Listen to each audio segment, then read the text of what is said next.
Hey, what's up guys? Welcome to another video. My name is Cartoons and I'm going to be talking about Demon Hunter and my first impressions over it and kind of what, the class is about, kind of what it has available for it since it is a brand new class in Legion expansion. I feel like there's a lot of different aspects to this class that you'll recognize that have been made through other classes, but also some new stuff that really hasn't been implemented in terms of mechanics. So we're going to kind of jump into this in multiple fashions.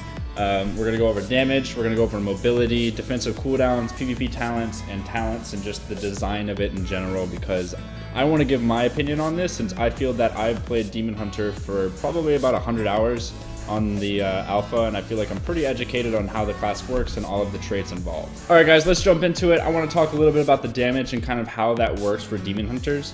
What happens is you build up this new resource called Fury, and Fury is it's very similar to Rage, except for you have to only use your abilities, and if you like, auto attacks don't exactly build Fury like Rage does for arms or Fury or warriors in general.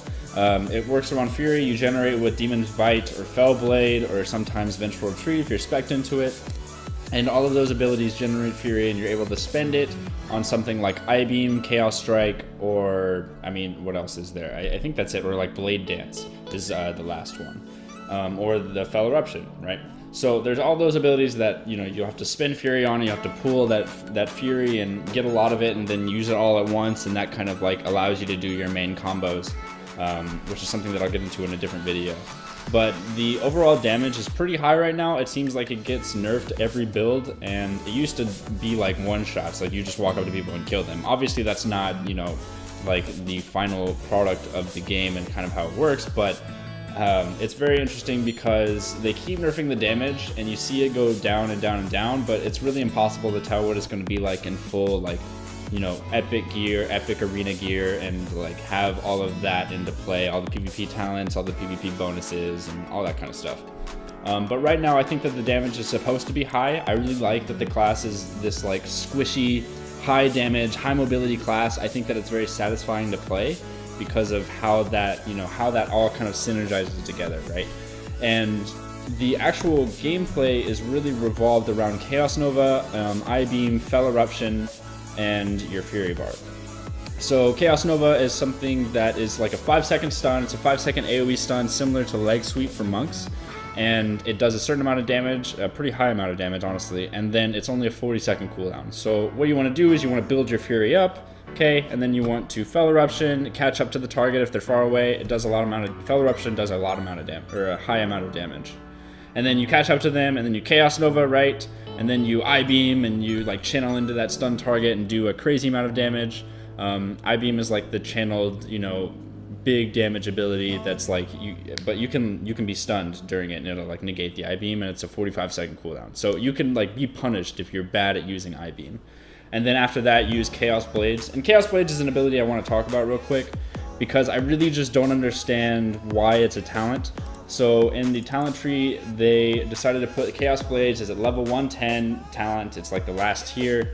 You would really never ever take anything but Chaos Blades because of how good it is. So if I can equate it to something else, Chaos Blades would be the equivalent of Combustion, Icy Veins, Arcane Power, I guess Avatar, which, that kind of counts. I don't know if Avatar is still a talent in Legion or not, but, like Avatar or like Shadow Blades or Shadow Dance, like there's all these really high damage cooldown abilities that are baseline in Legion. And, Chaos Blades is a talent, and you really never spec out of it because of how much damage it really does. Like, if you read the tooltip, it says increases the damage of your auto attack by 360% and grants your mastery damage bonus to all attacks for 12 seconds. So what the mastery does is it increases just your damage by like 19% right now in this gear. But like, basically you get a 20 damage buff, and you also get a 360% damage buff to your auto attacks, which is pretty crazy. And like, I would never spec into Fell Barrage or Demonic like over this talent. So I just like, if they're going to implement a system where you're like, okay guys, we're going to give you 3 choices and you're going to choose the one that fits for you, right? There's never ever any situation that I would choose anything but Chaos Blade just because of how powerful it is, right? And I feel that Chaos Blades being a talent, being a choice of 3, really makes it kind of pointless because you would never choose these two over this one. So why not just make it a baseline ability and make a different talent in the 110 section that, like, you know, is an interactive ability that also is, you know, maybe sometimes better in some situations compared to Fel Barrage or Demonic, right? So Demonic would give you more survivability. Fel Barrage would give you more, you know, if you're being kited a lot, Fel Barrage would probably be more damage for you in the long run. And then whatever this third talent is that's not Chaos Blades would make a lot more sense in my opinion. Let's talk a little bit about the mobility of Demon Hunters. I feel that the mobility of Demon Hunters is really fun, especially when you take the talent called Fellblade. So Fellblade is like a dash, which you will see in the PvP clips. I'm overlaying over this video. And it's like a dash to the target, has a 15-yard range, and it can reset whenever you use your Demon's Bite. So you can have like an unlimited amount of... You can have an unlimited amount of mobility kind of gone into this, and I think that with Fel Rush having, you know, a pretty fast recharge timer, I think that's really healthy for what the Demon Hunter is supposed to be. And there's a lot of people in the comments I've noticed over the videos I've released of Demon Hunter that say like, oh, you know, mobility is so crazy, like why can they do all of this fast stuff? Like, guys, Demon Hunter is supposed to be a very mobile class. It's supposed to be a class that does a lot of damage. It has a lot of mobility. They're hard to catch. They can disengage when they want to. They can, you know, dodge your abilities if they want to. And there's a lot of skillful situations where, like, I disengage, like, I Fel Rush away from, like, a monk, and then he uses leg sweep, and I, like, completely outplayed him by, like, predicting in my head when he was gonna leg sweep, Fel Rushing away, he leg sweeps, misses me, I dash back in and start doing damage to him again. Like, there's a lot of really rewarding play with the Fel Rush ability because of how fast it is and how fast it recharges. And not only can you do this, like, you know, 10-second recharge Fel Rush, but you can also blur and get 2 more stacks immediately of Fel Rush. So you can have up to 4 within a couple seconds. And then you also have Vengeful Retreat, which is another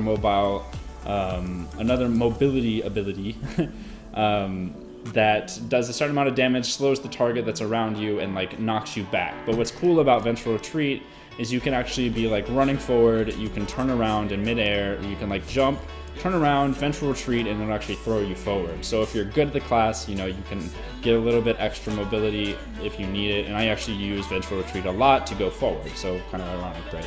But as you can see, like I throw myself forward, and then you can like glide forward too, and it's a really like mobile class, and it rewards solid play.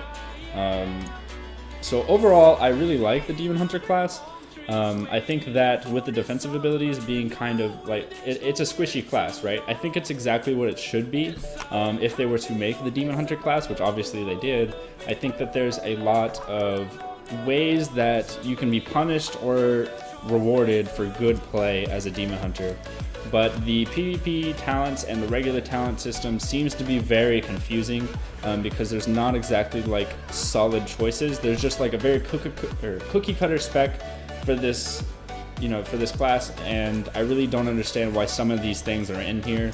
Like if we look at, like, I don't know, I mean, Demon Blades, that's a very clear PvE talent. It's just a passive where you just auto attack and you take your hands off the keyboard and you do the same amount of damage. I feel like that's pretty, like, I really don't like passive abilities being in the talent pool. I feel like because of the amount of pruning and the amount of taking away of abilities that has already been implemented into this game, I feel like having passives in the trees that like sometimes are better for you really takes away from the gaming experience that I want to play whenever I, you know, log into WoW. Imagine if Demon Blades just did a ridiculous amount of damage, right? So I would take Demon Blades, I would lose my main ability called Demon's Bite. I would also lose Fel Eruption, so I lose 2 abilities there, and all I get is a little bit of a damage bonus just by auto-attacking someone.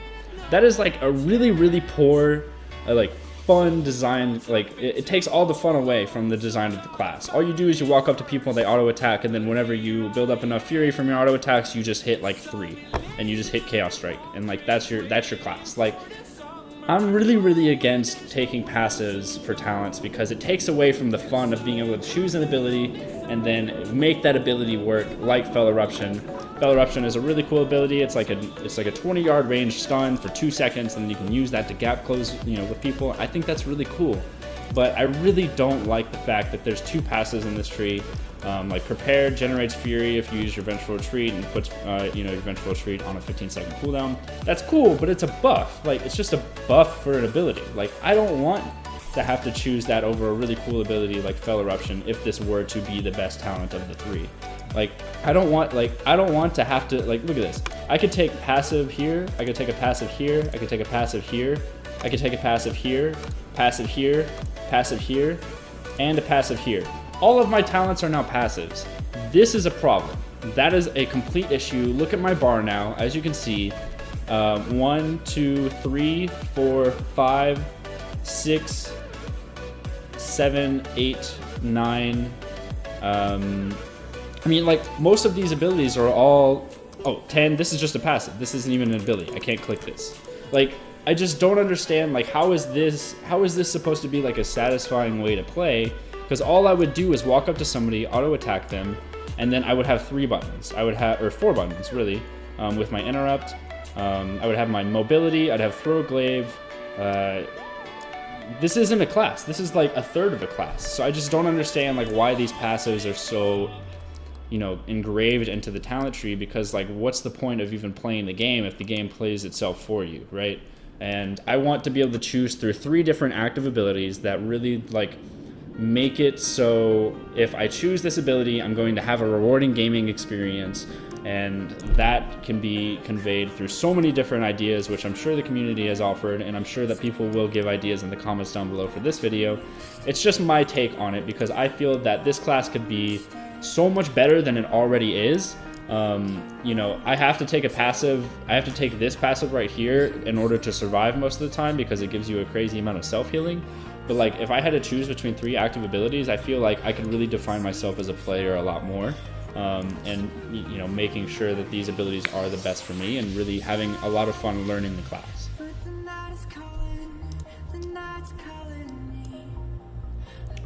So with that being said, I'm going to go over my PvP talents really quick. PvP talents are a really cookie cutter spec, because a lot of the current PvP talents don't exactly reward you compared to the others. So, like, if you were fighting, you know, you fight casters, you take hardiness. You fight melee, you take sparring, but you never take reinforced armor, because 10% life is completely, you know, it's just not as much as hardiness would be, right? So 20% less damage is a lot, or like 50% less damage 20% of the time is also a lot. You pretty much just take these 5 talents on the left here. You take Solitude most of the time, but sometimes you could take Chaos Strike if there's a lot of slows. And then there's, like, Reverse Magic, which dispels all the harmful magic effects from yourself and all nearby allies within 10 yards and sends them back to their original casters. That completely destroys, like, Caster Cleaves. I mean, you can dispel Frost Novas. Like, it's pretty crazy. You pretty much always take Awaken the Demon Within, because these 2 are passives that really aren't very good. And then, again, for the last tier, you always take Imprison, because Imprison is your CC ability. I don't know why this is a PvP talent. I think this should be a baseline ability. It just doesn't make sense for it to only be in PvP. It's a 1-minute cooldown, 6-second incapacitate that, you know, makes them lose 24% of their health over 6 seconds. Awesome change, by the way, for changing it from a 20-second cooldown to a minute cooldown. That's a great decision, because beforehand it was really OP and broken. But, like, I really would never choose Rain from Above or Mana Break over Imprison, because of how important CC is in Arena. So I feel like Imprison should just be a baseline ability, and then you can choose the other 3, whatever, you know, whatever the new idea is. You know, choose those 3. That's just my opinion, but I think that pretty much sums it up for everything. I really don't have a whole lot of more opinions about this class. I think that it's in an awesome direction. I just think that, you know, there's a philosophy about the passives that I really don't like. But I think that the class, when you play it, you know, when you mess around with it, it's a very satisfying, fun class to play, and I definitely will continue to do so in, you know, future patches and have a lot of fun with it. I think that it's probably the funnest melee damage class there is right now, just because of the rotation, because of the, you know, PvP damage that you're able to do and all that kind of stuff. But anyways, guys, I hope you enjoyed it. Be sure to give a thumbs up if you did, and so you can subscribe to my channel for more. And I will see you all in the next video. Cartoons out.